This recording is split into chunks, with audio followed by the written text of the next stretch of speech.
Ça qu'a fait tout le monde, c'est moi-même Sankara. Moi, c'est là qui l'autre vidéo. What's up, everybody? It's me, Sankara, back with another video, and the topic for this one is heads and tails. Ways to talk about people using just heads in Creole. So, without any further ado, let's get started. So, for those of you who are learning about Creole, which is pretty much everybody watching this video, something that you guys will notice as you learn is that there are a lot of expressions using head. The first expression we're going to look at today is this one. Tête dit. Tête dit. So, what does that mean? Tête dit means hard head. So, we have the picture at the bottom with a cute little girl who has a really impossibly hard head, but that's how it is. Sometimes, hey man, kids be like that sometimes, you know. But anyway, this expression is just like an expression we have in English, which is being hard-headed. So, tête dit means the same thing that it means in English. That's somebody who doesn't listen, who's stubborn, who doesn't take advice, or just listen at all. So now we'll see how this is used in context. So, tête dit, that can either be an adjective or it can be a verb. When you use it as a verb, you say fait tête dit. We have this phrase at the bottom. We'll read it one time slow and then the second time at regular speed. Tande mama ou pas fait tête dit. So, tande means to listen. Mama means mom. Ou means your. And pas fait tête dit means do not be a hardhead or don't be stubborn. So one more time at regular speed. Tande mama ou pas fait tête dit. So our second expression for this video is going to be this.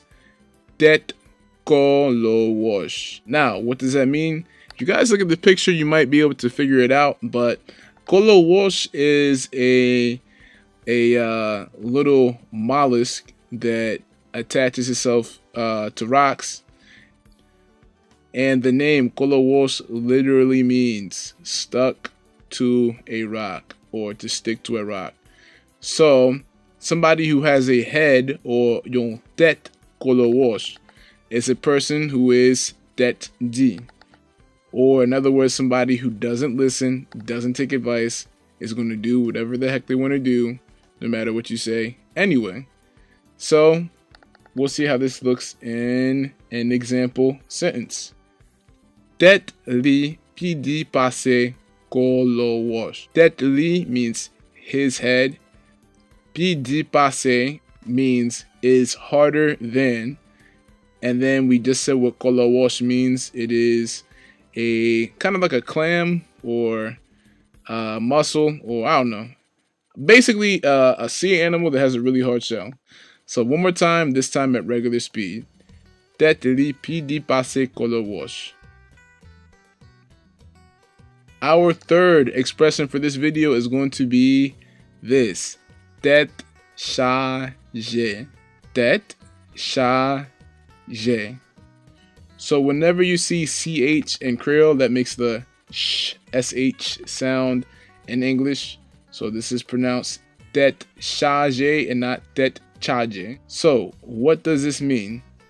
Tête chargée is actually one of my favorite Creole expressions, and we'll look at the meaning in a second. So this actually has two meanings, or several meanings to be honest.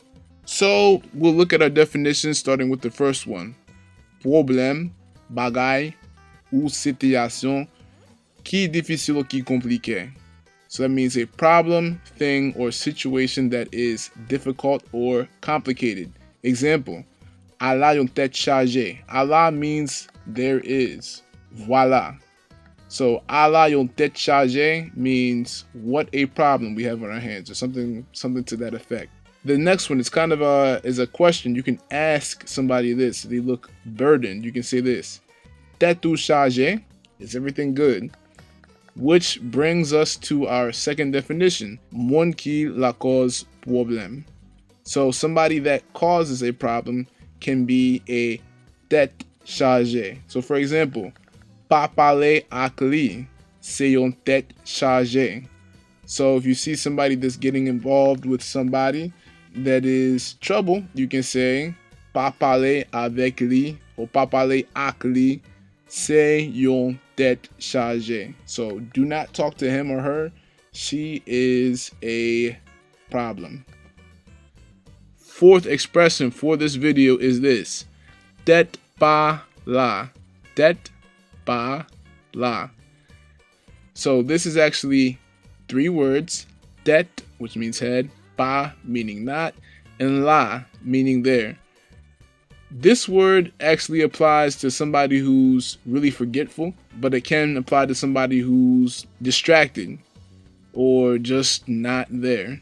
So this expression would apply to somebody like me, and you could say c'est yon tête pa la, or you can also say tête li pa la. So his head is not there. Last expression for this video is this one: tête ma to. So of course the question is, what does that mean? Mato means hammer. Tête, we've already said what that means. That means head. It is that thing that you think with, or for some of us, maybe not so much. Put the two together and you get this: tête mato. And we'll see some examples of what a tête mato does. Tête mato is used a lot to talk about driving, for example. People who don't know how to drive, you can say c'est yon chauffeur tête mato, or a person that acts like an animal behind the wheel. You also have yon coiffeur tête mato, which means a barber who is a tête mato. So we see that this hieroglyphic stickman is the example of travail tête mato. And finally, our last image is a pancake with dang, I don't know who brought this out, but the butter is on top of the pancake, but not how it's supposed to be. This is something that you would expect from a tête mato. Ça c'est tout bagay pour leçon ça. Merci pour regarder. That's everything for this lesson, guys. Thanks for watching. If you haven't done so already, please subscribe, share, like, all that good stuff. And we'll have many more video lessons to come. So until next time, this is Sankara signing off. Peace.